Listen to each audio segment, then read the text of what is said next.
하나님은 애굽의 종으로 있던 이스라엘 백성들을 그대로 두지 아니하시고 모세를 세워 출애굽하게 하십니다.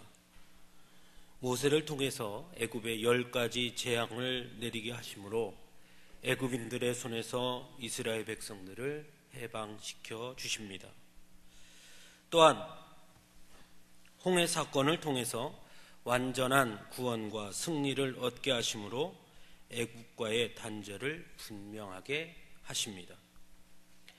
이러한 하나님의 놀라운 역사와 능력 앞에 찬송으로 영광을 돌리며 자신들이 애굽의 손에서 해방되었음에 감사와 기쁨을 누리던 이스라엘 백성들은 출애굽기 15장에서 수루 광야에 들어가 사흘길을 걸을 동안 먹을 물을 얻지 못하다가 마라에 이르러 마시지 못하는 쓴물 앞에서 자신들을 인도한 모세를 원망하게 됩니다.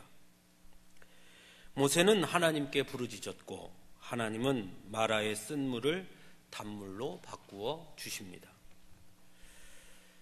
성경은 이 마라의 쓴물 사건을 출애굽기 15장 25절에서 하나님께서 이스라엘 백성들을 시험하신 것이라 이렇게 증거하고 있습니다.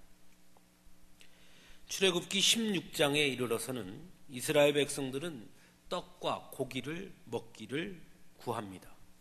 하나님께서는 이스라엘 백성들의 이러한 요구에 만나와 메추라기를 내려주십니다. 그리고 오늘 본문 출애굽기 17장에 이르러서 이스라엘 백성들은 다시 하나님께 불평을 합니다. 마실 물이 없다는 이유였습니다. 그런데 이번에 이스라엘 백성들이 물을 요구한 것에 대한 하나님의 반응은 그 이전의 마라의 쓴물 사건이나 만나와 메추라기 사건과는 조금 다릅니다. 하나님께서는 이들의 불평을 하나님에 대한 도전과 시험으로 그렇게 보고 있습니다. 왜 하나님은 마실 물이 없어 구하는 이스라엘 백성들의 요구와 그 불평에 대해 이렇게 반응하신 것일까? 정말 이스라엘 백성들이 마실 물이 없어 그 마실 물을 요구한 것이 하나님을 시험한 것일까? 한번 생각해 보게 됩니다. 먼저 이스라엘 백성들이 요구하고 있는 것은 더 많은 것을 소유하기 위한 욕심이나 더 나은 삶의 문제가 아니라 사실은 생존의 문제였습니다. 16장에서 다루고 있는 고기나 떡이 먹고 싶다고 불평하는 것과는 완전히 다른 문제라는 것입니다. 물이 없이 인간은 생존할 수 없습니다. 물은 생명과 직결되는 문제인 것입니다. 이스라엘 백성들은 지금 광야를 행진하고 있고 그러므로 이스라엘 백성에게 있어 물은 마땅히 해결해야 할 가장 시급한 문제 중에 하나라 할 수 있습니다.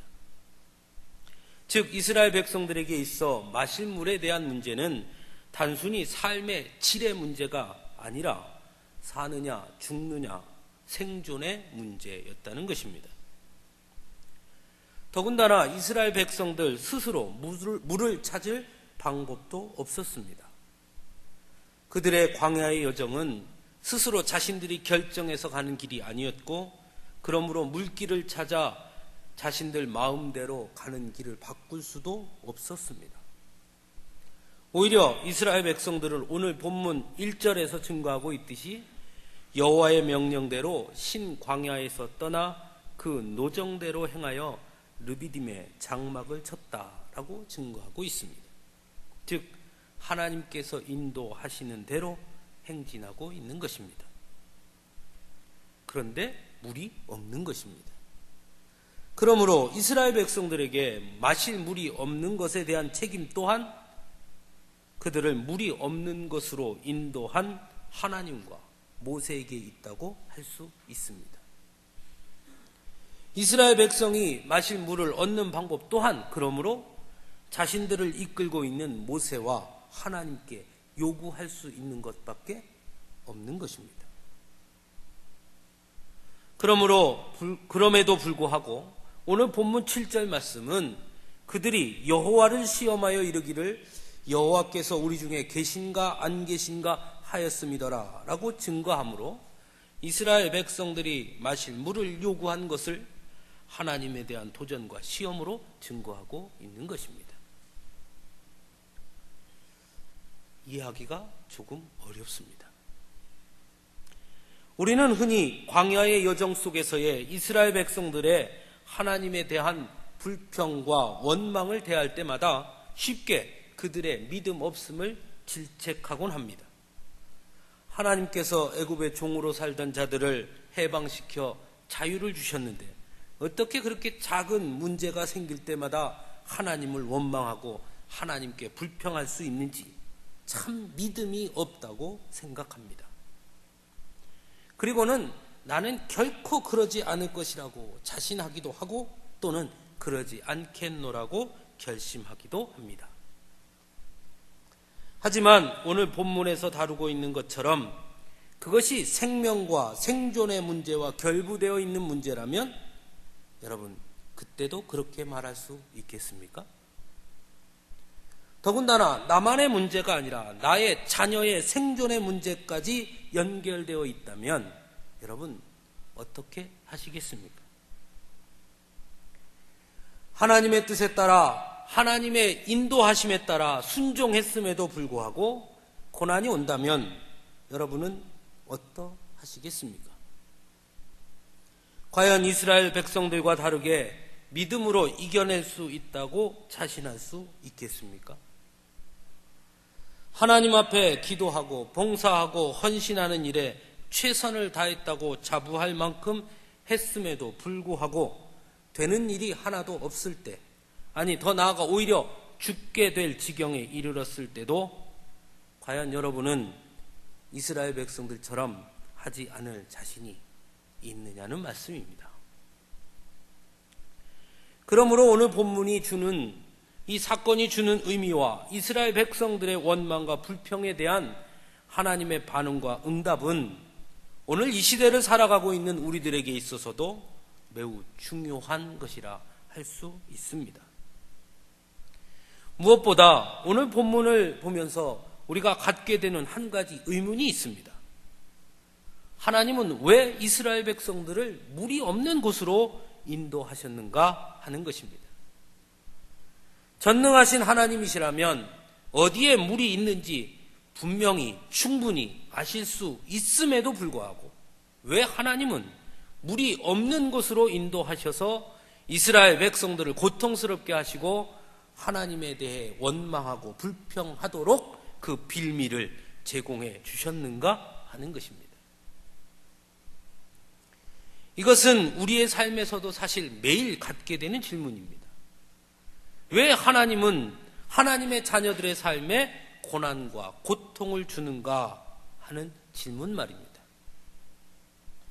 말 그대로 우리 하나님은 전능하신 하나님이니 못하시는 것이 없는 분이시니 만사형통하도록 하면 좋을 텐데 정말 예수만 믿으면 교회만 다니면 모든 것이 잘 되면 참 좋을 텐데 그러면 우리가 전도하려고 애쓰지 않아도 세상의 사람들이 구름대처럼 교회로 몰려들 것이고 모두가 다 예수님을 믿을 텐데 그런데 왜 하나님은 그렇게 하지 않으시는 것일까?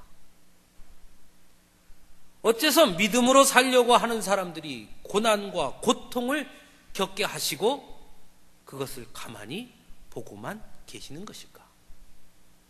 하는 질문을 갖게 됩니다. 저만 같습니까? 여러분도 그런 생각 하시죠? 왜 그러실까? 하지만 이러한 생각이 바로 물을 구하는 이스라엘 백성들에 대해 성경이 하나님을 시험한 것이라고 증거하는 이유인 것입니다. 그래서 오늘 본문은 이스라엘 백성들이 물을 구한 것을 가리켜 하나님이 계신가 안 계신가 시험한 것이라고 말씀하고 있는 것입니다. 즉 이런 생각 속에는 하나님이 계시다면 물이 있어야 하고, 하나님이 계시다면 풍요로워야 하며, 하나님이 계시다면 만사 형통해야 한다고 생각하고 있다는 것입니다. 그런데 물이 없고 고통스러운 여정을 보니 이건 분명 하나님이 우리와 함께 계시지 않는 것이다 라고 의심하고 있다는 것입니다.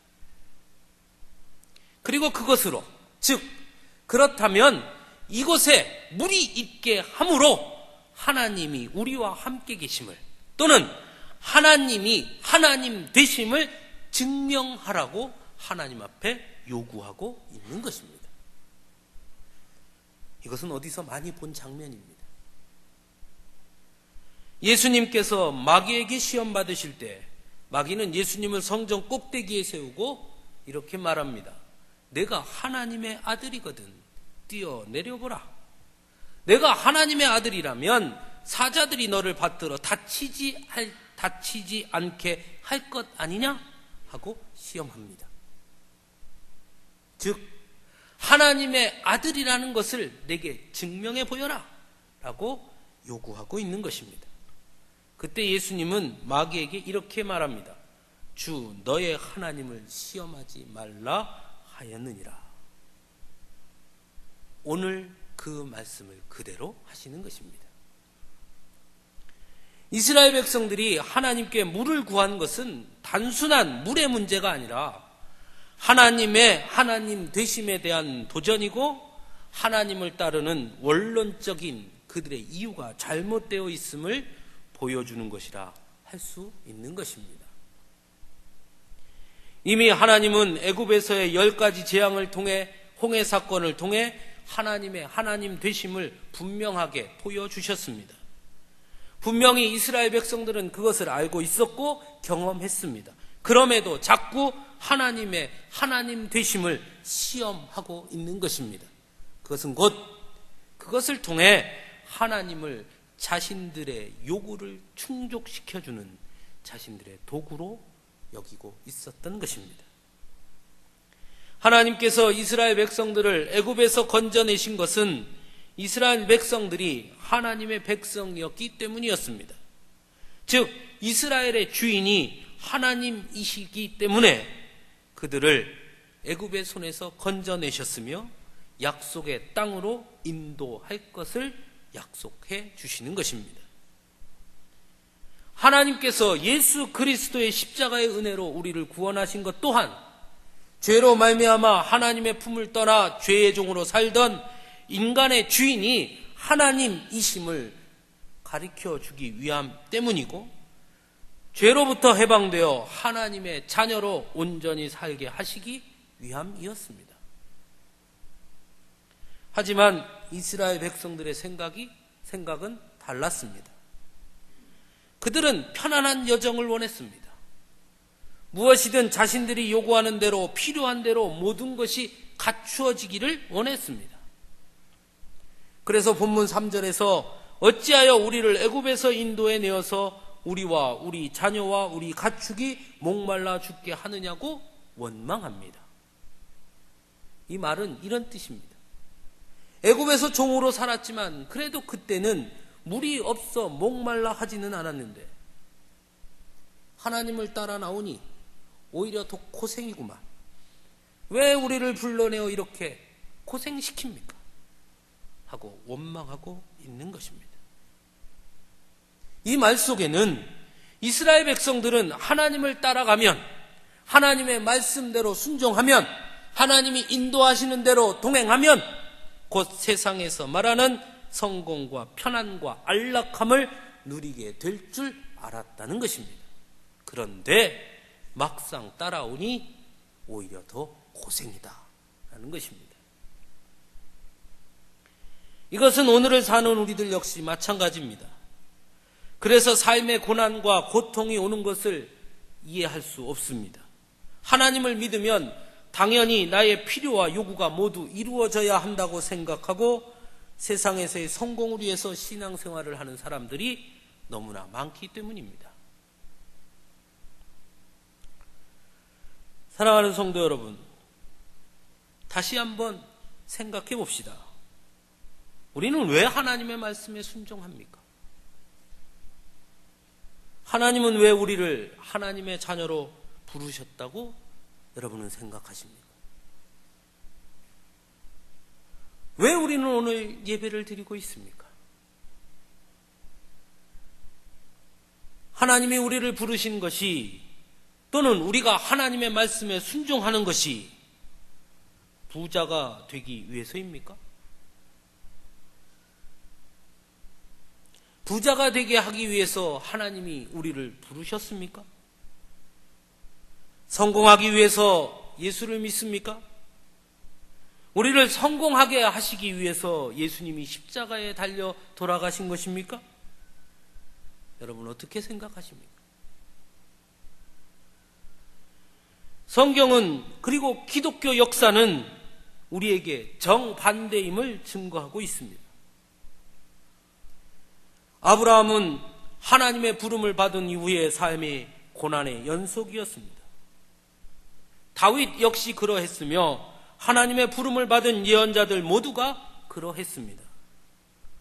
사도 바울의 삶 역시 그러했고 예수님의 제자들의 삶 또한 그러했습니다.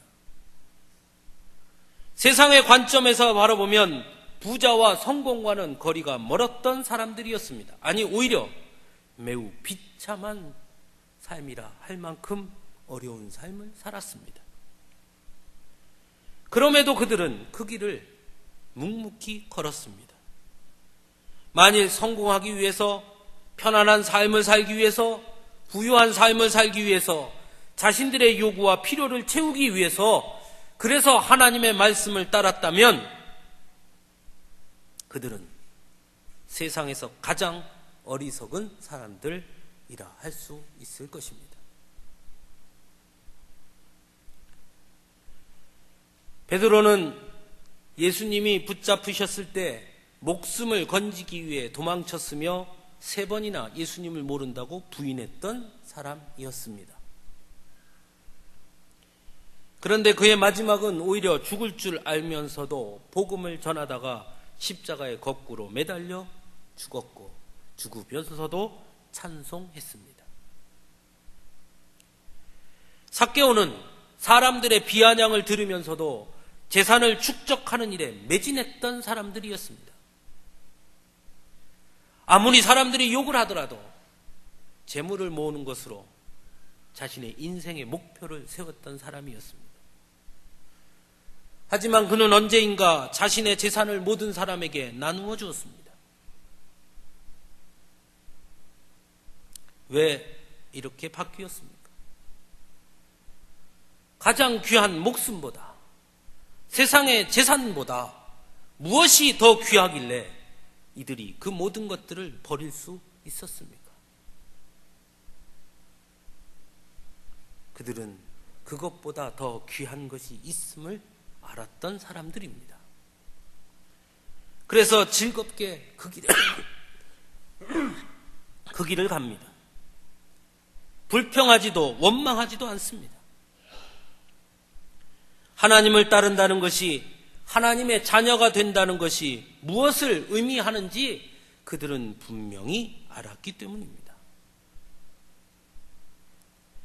어떤 이유 때문에, 자신에게 무엇이 더 이익이 될 것인가 계산했기 때문에가 아니라 하나님의 말씀이면 그대로 순종하는 것이 곧 하나님의 자녀가 가야 할 길이라는 것을 알았기 때문에, 그것이 가시밭길이라도, 물이 없어 목이 타는 길이라도 불평하지 아니하고 원망하지 아니하고 오히려 기쁨과 감사로 그 길을 걸었던 것입니다. 그래서 살아도 주를 위해 살고 죽어도 주를 위해 산다고 고백합니다. 예수님께서 이 땅에 오셔서 십자가에 달려 죽으시면서까지 우리를 구원해 주신 것은 우리로 하여금 세상에서 떵떵거리고 부자로 성공하며 살게 하시기 위해서가 아닙니다. 우리의 필요를 채워주며 우리에게 편안함과 안락함을 주기 위해서 또한 아닙니다. 오히려 세상의 삶이 아닌 하나님 나라를 바라보며 사는 자들로 부르시기 위해서입니다. 하나님께서 처음 창조하신 아담으로 회복시키시어 하나님과 동행하며 하나님의 영광을 나타내는 존재가 되게 하기 위해서 우리 주님은 십자가에 달려 돌아가신 것입니다. 이것이 잘못되어 있는 오늘날의 그리스도인들이 너무나 많습니다. 이스라엘 백성들의 원망과 불평을 가지고 하나님께 부르짖는 모세에게 하나님은 이상한 말씀을 하십니다. 나일강을 치던 내 지팡이를 손에 잡고 가라. 그렇게 말씀하십니다. 왜 하나님은 모세에게 나일강을 치던 내 지팡이를 손에 잡고 가라 말씀하셨을까? 모세가 지팡이가 한 여러 가지 있어서 이 지팡이는 나일강을 치던 지팡이, 이 지팡이는 던지면 뱀으로 변하는 지팡이, 이 지팡이는 전쟁에서 싸울 때 손에 들고 있는 지팡이, 이 지팡이는 다른 지팡이, 뭐 이런 지팡이가 여러 가지 있는 것도 아닌데 왜 하나님은 나일강을 치던 지팡이라고 말씀하셨느냐 하는 것입니다. 더군다나 그 지팡이는 많은 사건에 등장하는 지팡이입니다. 처음 하나님이 모세를 부를 때도 함께 있었던 지팡이였고 10가지 재앙을 일으킬 때 항상 모세의 손에 들려있던 지팡이였으며 홍해를 가를 때도 들고 있던 지팡이였습니다. 그런데 왜 하나님은 나일강을 치던 지팡이라고 꼭 집어서 말씀하고 계신가 하는 것입니다. 여기에 하나님의 놀라운 은혜가 있습니다. 나일강을 치던 지팡이가 의미하는 사건이 무엇입니까? 출애굽 사건의 시작, 애굽에서의 10가지 재앙 중 첫 번째 재앙인 나일강을 피로 물든 그 재앙을 가리키는 것입니다. 지팡이로 나일강을 내리치자 나일강의 피로 물들므로 그 나일강 안에 있는 모든 물고기가 죽었고 악취가 나서 나일강의 물을 먹을 수 없도록 한 것, 그것이 바로 그 사건입니다. 하나님은 바로 그 사건을 다시 말씀하고 있는 것입니다. 첫 번째 재앙, 애굽에 내렸던 첫 번째 재앙, 그것을 기억하라는 것입니다. 그것은 곧 애굽인들에게 하나님의 능력을 보여주심으로 이스라엘 백성들이 애굽의 백성이 아니라 하나님의 백성임을 분명하게 선언해 주신 사건이 바로 그 사건이기 때문입니다. 즉, 그 사건을 통해 이스라엘 백성들은 나의 백성이다 라는 것을 분명하게 드러낸 것입니다. 그것을 다시 기억하게 하시는 것입니다. 너희는 나의 백성이다. 애굽에 있어 나일강은 풍요를 상징하는 것이었습니다. 하지만 하나님은 그 나일강을 지팡이로 침으로 그 풍요의 강이 죽음의 강으로 바꾸게 만드셨습니다. 즉 하나님이 함께 하시지 않는 풍요는 결국 죽음임을 보여주신 것입니다. 이스라엘 백성들에게 그것을 기억하게 하신 것입니다.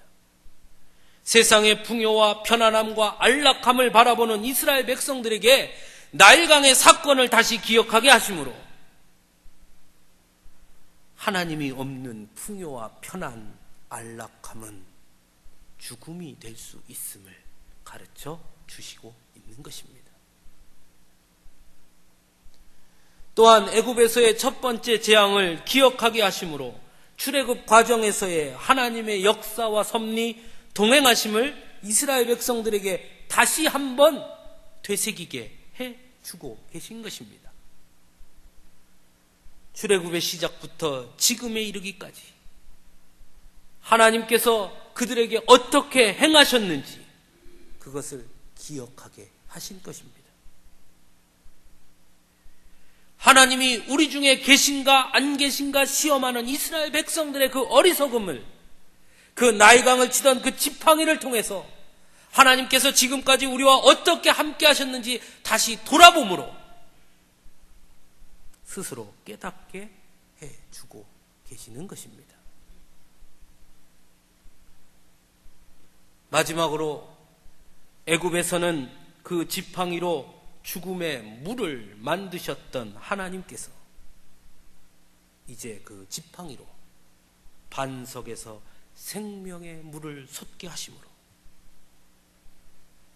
하나님의 말씀을 따르지 않고 거역하던 애굽에게는 그 지팡이가 저주가 될 수 있으나 하나님의 백성들에게 그 지팡이는 생명의 지팡이라는 것을 보여주시는 것입니다. 즉, 세상의 편안함, 세상의 안락함, 세상의 풍요로움은 아닐지 몰라도 주의 말씀을 따라가고 주의 명령에 순종하는 자들의 삶에 생명이 샘솟을 것을 그 지팡이를 통해 보여주고 계신 것입니다. 사랑하는 성도 여러분, 여러분은 왜 예배를 드립니까? 여러분은 왜 예수를 믿습니까? 하나님은 우리를 왜 하나님의 자녀로 부르셨다고 생각하십니까? 세상 사람들은 거지같이 살아도 이생이 좋다고 말합니다. 즉, 사는 것이 중요하다는 것입니다. 맞는 말입니다. 아무리 많은 재물이 있어도 죽으면 무슨 소용이 있겠습니까? 사는 게 중요하지요. 하지만 하나님의 자녀들은 또 다른 것입니다. 사는 것도 중요하지만 어떻게 사느냐가 더 중요한 사람들입니다. 아무리 풍요롭게 살더라도 하나님 없이 사는 것보다 단 1초 1분을 살아도, 세상에 거지같이 살아도 하나님과 함께 사는 인생이 더 좋다고 고백하는 사람이 바로 우리들인 것입니다. 아무리 풍요롭게 살더라도, 아무리 편안하게 살더라도, 아무리 세상에 떵떵거리며 살더라도 하나님 없이 사는 인생은 결국 죽음의 나일강일 수밖에 없음을 알고, 비록 광야의 척박한 길을 걷는 것처럼 산다 하더라도, 때로는 생명의 위협을 당하는 어려움을 겪는다 하더라도, 때로는 물이 없어 목마름을 경험하는 그런 안타까운 순간을 산다 할지라도 하나님과 함께 걷는 길은 반석에서 생명의 물이 나는 놀라운 은혜의 길이 됨을 믿고 고백하며 사는 사람이 바로 우리들인 것입니다. 사랑하는 성도 여러분, 그래서 우리가 예배를 드리는 것입니다. 그래서 우리가 기도하는 것입니다. 그래서 우리가 하나님의 말씀을 붙잡는 것입니다. 그래서 우리가 하나님의 말씀대로 살려고 애쓰는 것입니다. 세상에 성공하기 위해서가 아닙니다. 부자 되기 위해서 아닙니다. 번지수를 잘못 찾았습니다. 부자 되는 방법을 찾길 원하신다면 재무 상담을 받아보시는 게 더 빠릅니다.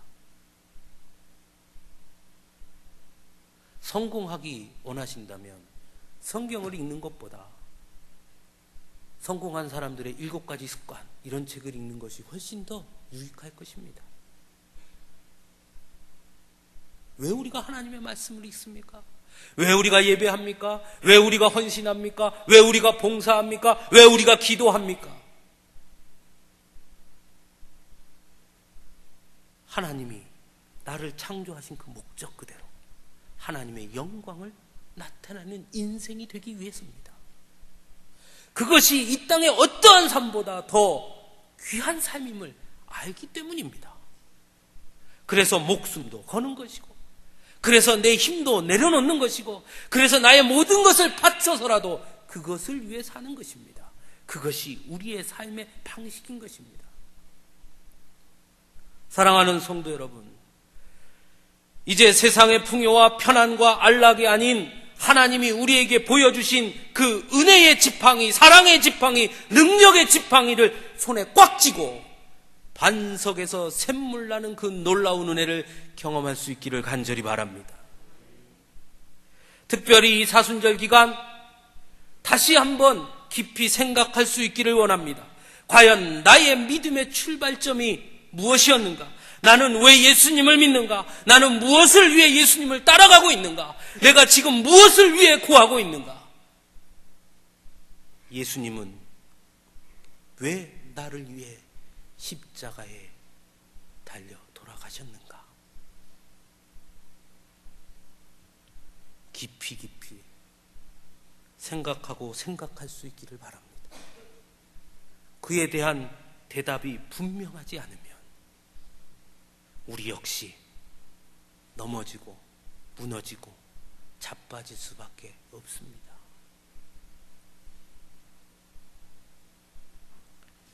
아무쪼록 우리 서강주교회 사랑하는 우리 성도들은 모두 하나님의 영광을 나타내는, 하나님의 칭찬을 받는, 세상의 것이 아닌 하나님의 나라를 바라보며 사는 복된 자녀들이 되기를 간절히 축원합니다. 기도하겠습니다. 사랑의 아버지 하나님,